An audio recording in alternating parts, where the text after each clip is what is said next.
Our first speaker is Anna Kerr from Australia.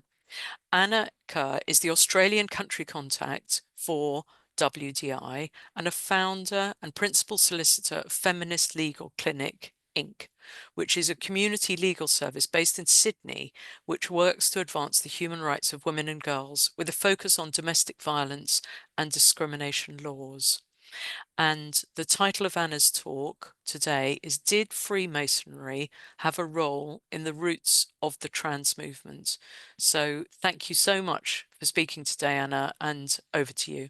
I'm just going to be doing a very superficial treatment of this topic, which is much larger than I at first realised. I don't have any direct personal experience with Freemasonry or any other secret society, so this is really just the results of my research over the last number of weeks. But I hope to inspire some more research by others, because I think this is a topic that requires more feminist analysis. This is a quick warning to say that if you are someone with a weak stomach or who is easily offended, that this is probably time to tune out, because there is some graphic content in this presentation. Also, there may well be some inaccuracies, and I apologise for those. There is a huge volume of material on this, on the topic of Freemasonry, and a lot of it is conflicting, and so, I apologise for any inaccuracies or offence that causes. I'm just going to start by saying the official thing that Freemasons claim that the roots of their craft are in the medieval guilds of stonemasons in the 1700s, who used secret handshakes and symbols to identify each other and their level of training and expertise. And the aprons and the square and the compass were the tools of these stonemasons. So that's the basic thing. Freemasonry is organised into lodges, and you've probably seen some of these Masonic halls where you live. I think they're everywhere. The lodges are then governed by larger bodies called grand lodges. And in this photograph, if you can see it, some of the Freemasons there are celebrating an anniversary of the United Grand Lodge in England. And you can see there, for instance, the Queen's first cousin, Prince Edward, the Duke of Kent, in his ceremonial regalia, his masonry regalia. I've been amazed to discover just how many very famous men in history have been Freemasons. It's truly extraordinary, and that's just taking account of the names that are publicly acknowledged.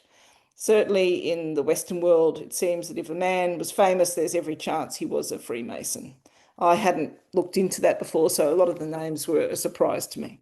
If all the people claim to be Freemasons, by the Freemasons themselves, I'm just referring to their own information, if they all really were Freemasons, then I don't think you really need to be a conspiracy theorist to believe that the world is rigged in their favour.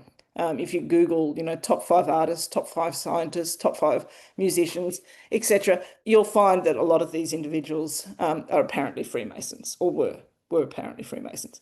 But aside from the seemingly well-grounded claims of nepotism and corruption associated with Freemasonry, there's other more serious and colourful allegations that have been levelled against them throughout history. The public persona, though, that most people are aware of that Freemasonry presents to the world is that of a group of old men holding rather dull meetings with fancy aprons, secret handshakes, and bizarre and creepy rituals.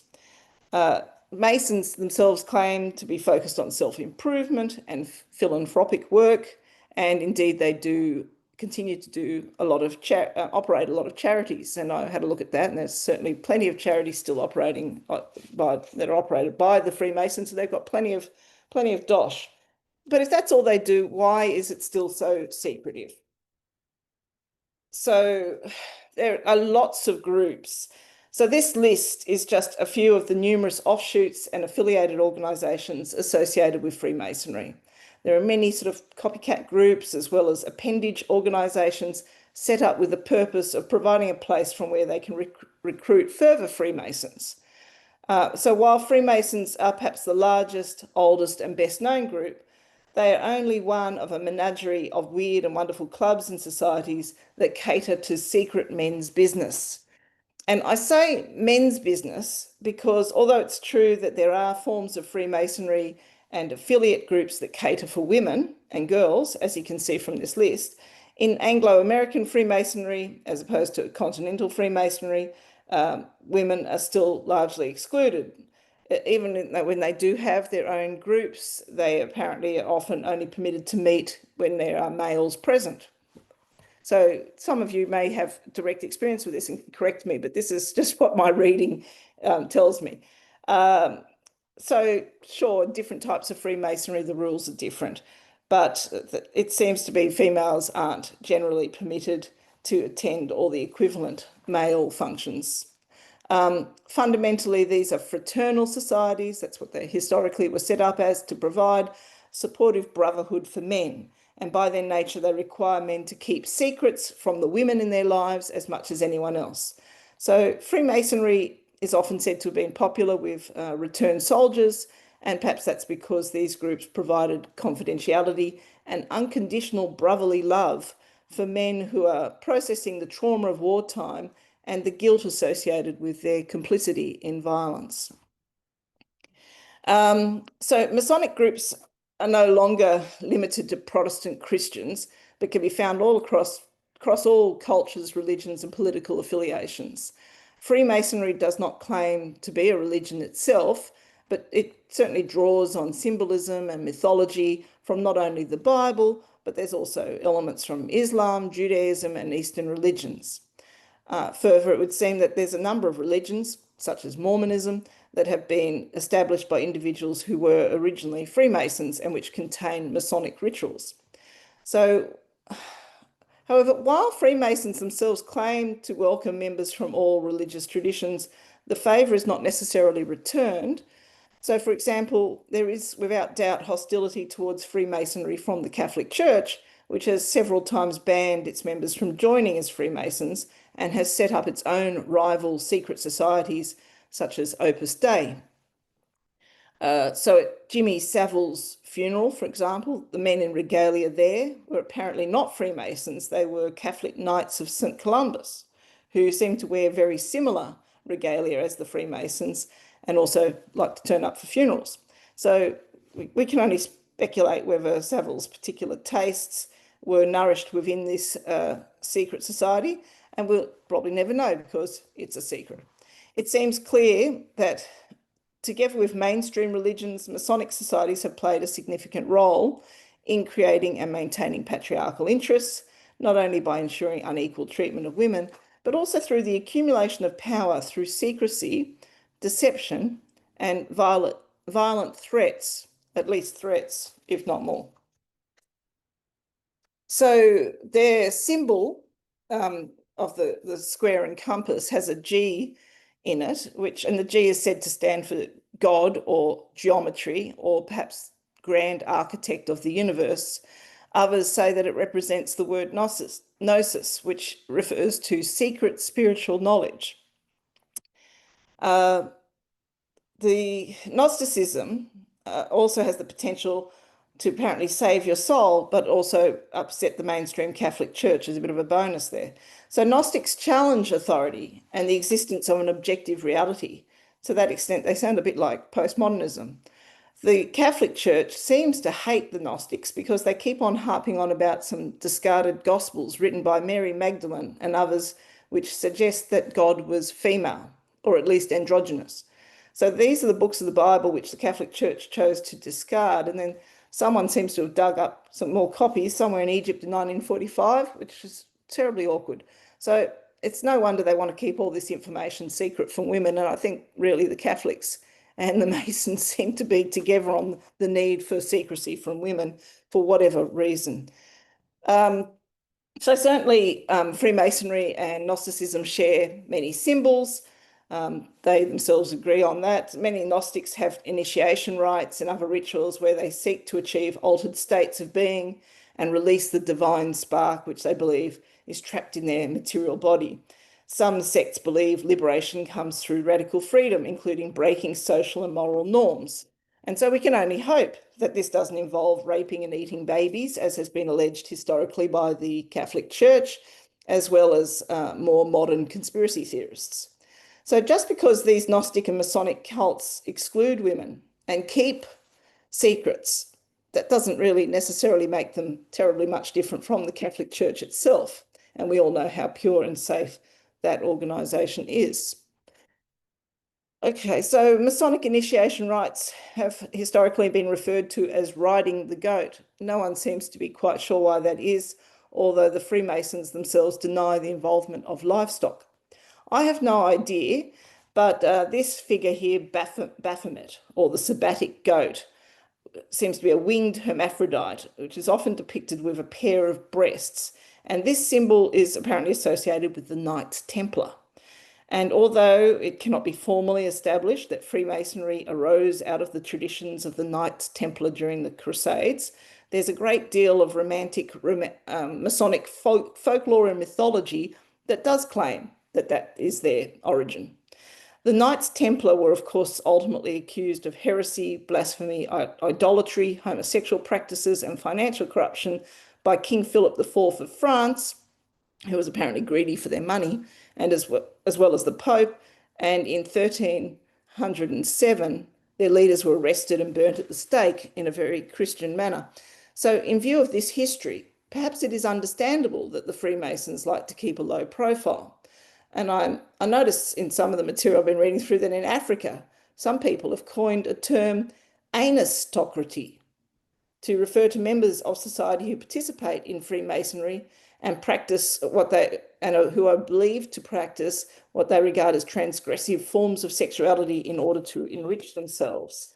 So it does occur to me that maybe Freemasonry just provided a cover for men so they'd be able to engage in what was otherwise illicit homosexual sex at times and places when they've been otherwise persecuted for that. I don't know, this is speculation on my part. It's difficult to be sure about any of this because even the majority of members of Freemasonry aren't let into the top level secrets. It seems the explanations provided to the apprentices at the lower levels are not necessarily the full story. And it seems the rank and file Freemasons might be both physically and metaphorically hoodwinked. And this is a picture of a traditional hoodwink or blindfold that's used in Masonic initiation ceremonies. According to Manly P. Hall in his lectures on philosophy, Freemasonry is a fraternity within a fraternity, an outer organisation concealing an inner brotherhood of the elect. The visible society is a splendid camaraderie of free and accepted men enjoying to devote themselves to ethical, educational, fraternal, patriotic and humanitarian concerns. The invisible society is a secret and most august fraternity whose members are dedicated to the service of a mysterious arcanum arcanorum, or secret of secrets. So Manly Hall says the truly secret inner society is to the large Masonic group what the heart is to the human body. But in each generation, only a few are accepted into the inner sanctuary of the work. So what is clear is that whatever they're hiding, they certainly don't want women to know about it. Because if you look at their Masonic initiation rituals, they require the exposing of the candidate's breast, apparently to ensure that they are not female.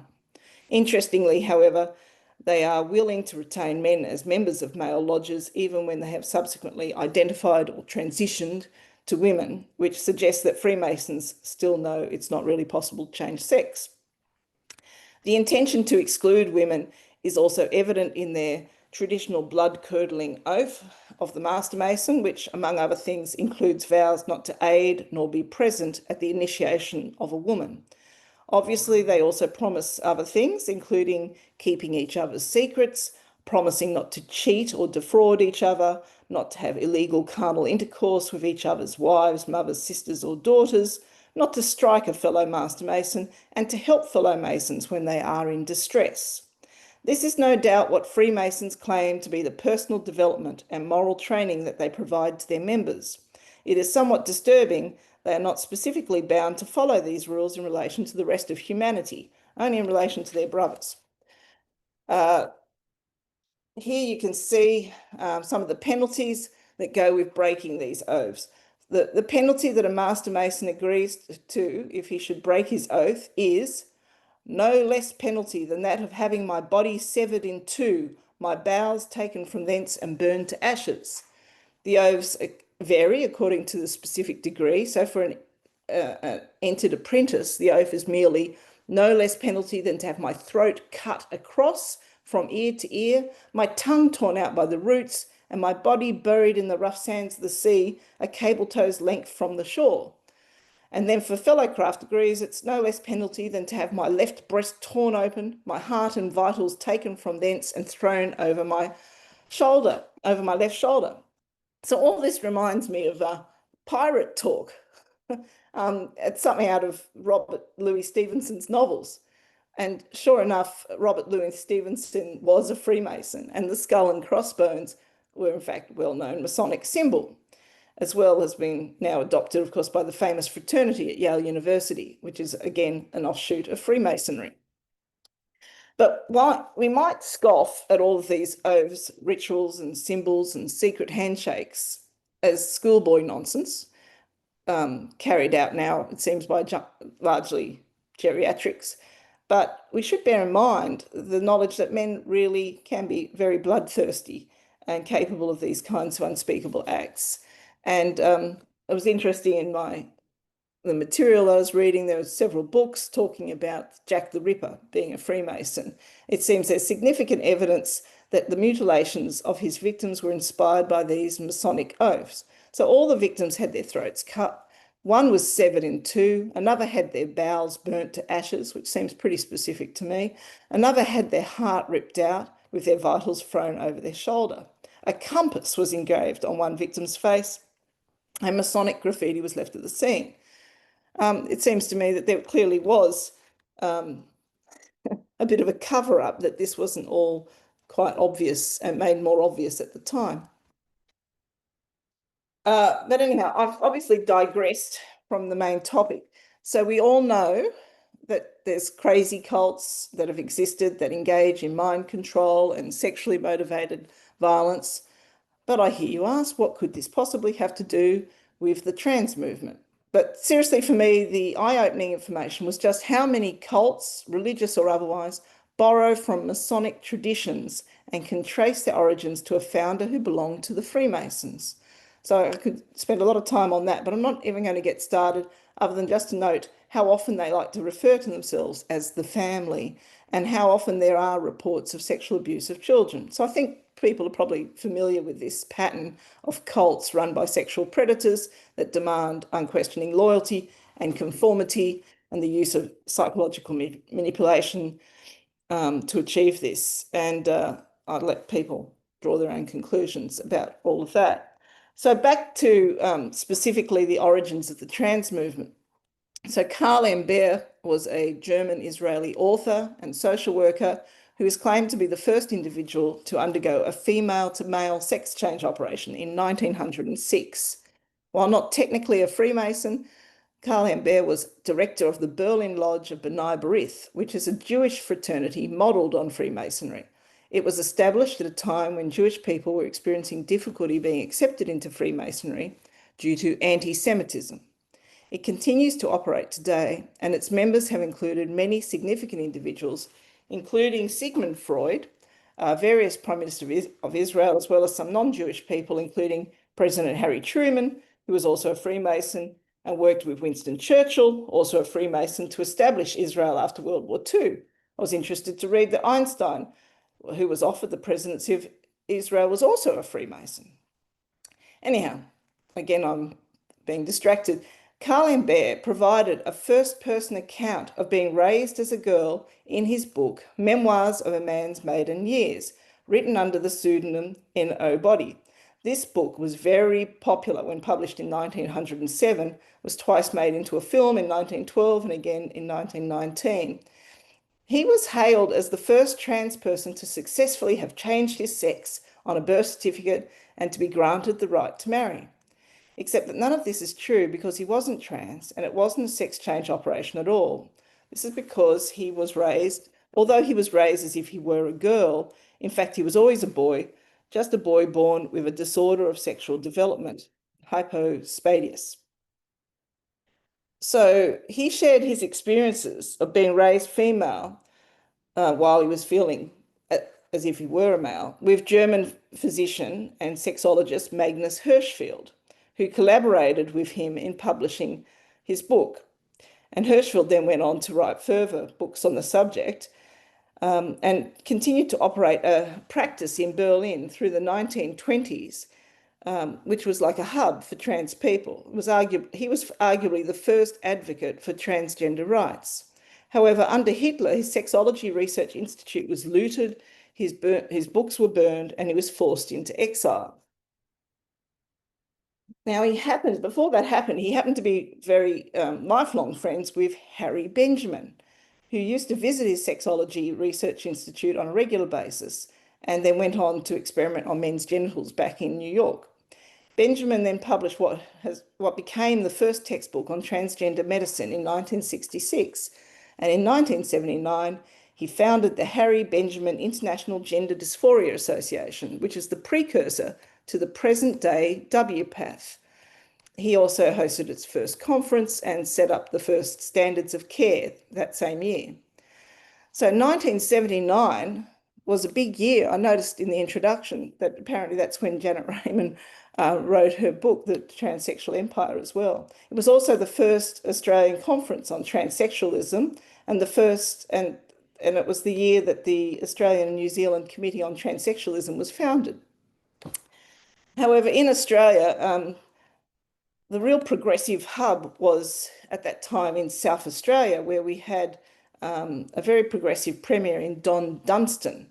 And in 1975, he decriminalised homosexuality. And then in 1976, there was sensational press coverage of the first known gender affirmation surgery in that state. And in 1978, a gender clinic was established at Flinders University. So everything was all going very well on the front of trans rights in that state in particular. But in 1979, there was also a succession of brutal serial murders began of young men and who were abducted off Adelaide streets, sexually tortured, and at least 5 young men were brutally murdered. And this was believed to be committed by a shadowy network of pedophiles known as the family. So this group seemed to be highly connected, and yet somehow, after all these years, only one perpetrator, an accountant called Bevan Van Einem, was ever committed. Meanwhile, a number of names of high-ranking members of the legal profession and business world in Adelaide, as well as some health professionals, all those names that were involved in the trial have been suppressed. And the interesting thing about these crimes was that the modus operandi for the crimes involved the cooperation of several members of the trans community who acted as female decoys and helped lure the boys into the car. Strangely, none of these individuals has ever been held accountable for their actions, and it's always been understood that they were facilitating crimes which were apparently committed largely by elite members of Adelaide society. That's always been the suggestion, and of course, this is there are no convictions beyond that one of Van Einem. Several members of the trans or drag queen community shared a house together where the boys were taken, and 3 of those whose names have been made public, but they're already deceased. They all died quite early. One of them is still alive and living in Sydney. I don't want to dwell on that, but I just want to say that it's probably a good idea to be wary of men in strange aprons. There was another individual called Dr. Peter Leslie Millhouse, who was charged with one of the murders, but was acquitted on the basis that his surgical skills were not adequate to have dissected the body with the precision used. So he was acquitted on that basis rather than anything else. So I won't go into detail, but it's worth noting that there were indications that the bodies, including their genitals, had been surgically experimented upon by someone with training, medical training, high level. So there's much more details about all of this in this book by investigative journalist Debbie Marshall for people who are interested in that.